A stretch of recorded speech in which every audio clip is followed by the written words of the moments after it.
Hey everybody, welcome to Now It's Dark. Thanks for clicking on this video for All You Need Is Death, the movie review. This is one of those 2023, 2024 debatable movie releases. It's technically a 2023 movie review, but in the US, it became available on Vudu, Apple, and Prime for $5.99 in 2024. It's 1 hour and 30 minutes. It is about a young couple who collect rare folk ballads, and they discover the dark side of love when they surreptitiously record and translate an ancient taboo folk song from the deep forgotten past. This is a really crazy movie.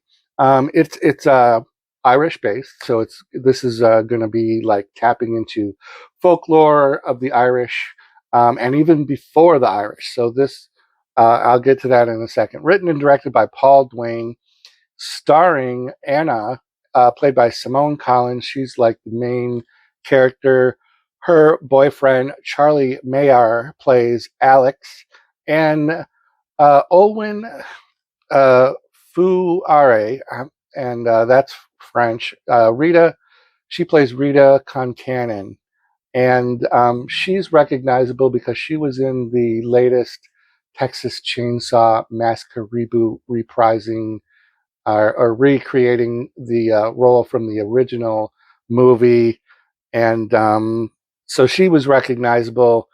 And then we have her son, Breeze Block Cannon, Concannon, Nigel O'Neill, and he's a puppeteer. So it's kind of a weird.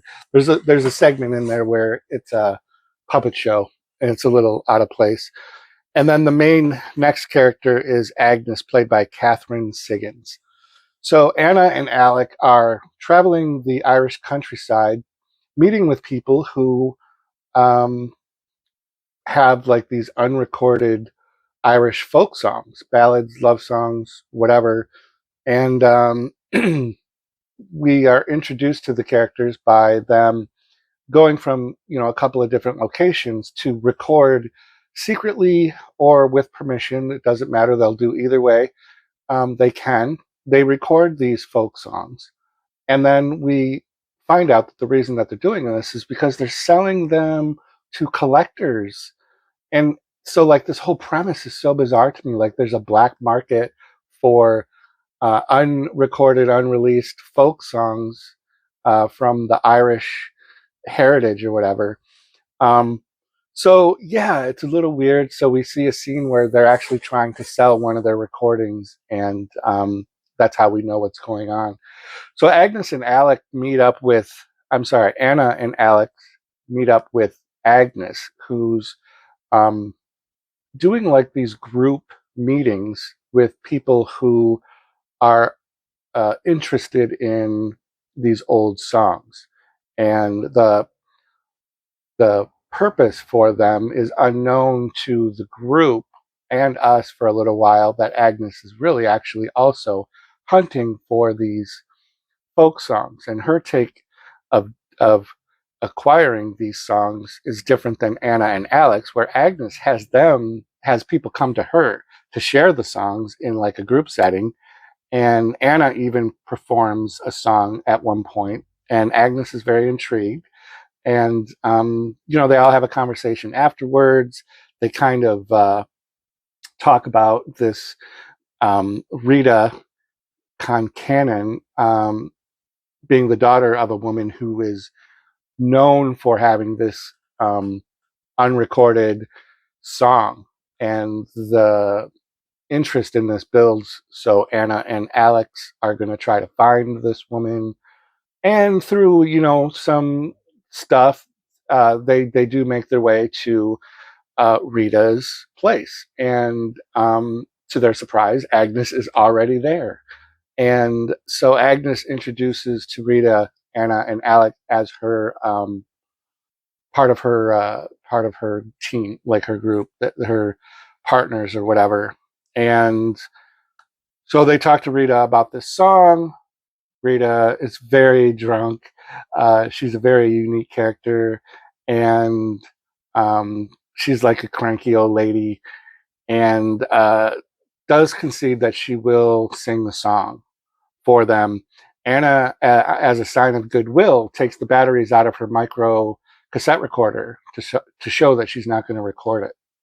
And that's what sells Rita's confidence to sing the song. She does make Alex leave because she's described this song as being so important to the heritage of her family that you can't sing it in front of men. It can't be ever recorded. It can't be shared in public. It can't be played for anyone, especially men. And so he leaves, and we hear the song, and it's really weird. Rita does a good job of being in this character, or Olwen playing Rita is really good in this character. Her rendition of the song is a little weak, just because, maybe she's not a professional singer, or that's just the way that the age of her character is able to sing it. But it is kind of actually mesmerizing and catchy. And like when they leave, Anna can't get the song out of her head, and she sings it. She sings what she can remember of it to Alex, which now has become a problem.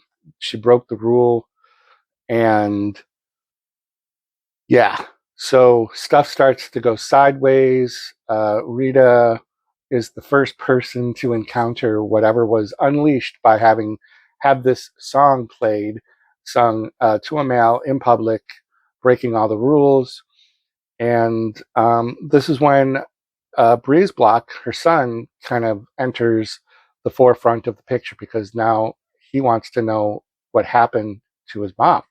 He thinks a physical person killed his mother. He goes after one character that we meet a little before this as having been the person that directed the group to where Rita lived.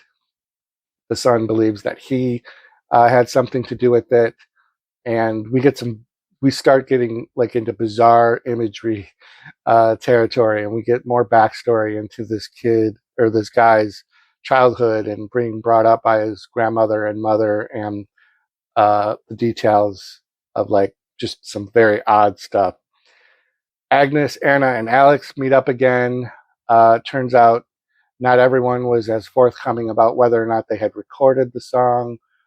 And also, yeah, things go a little crazy, and the dynamic of the threesome kind of changes.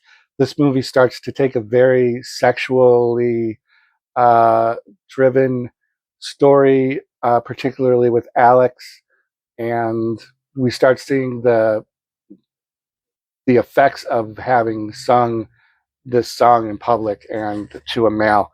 And it's really interesting. It gets really bizarre. The ending is crazy bizarre.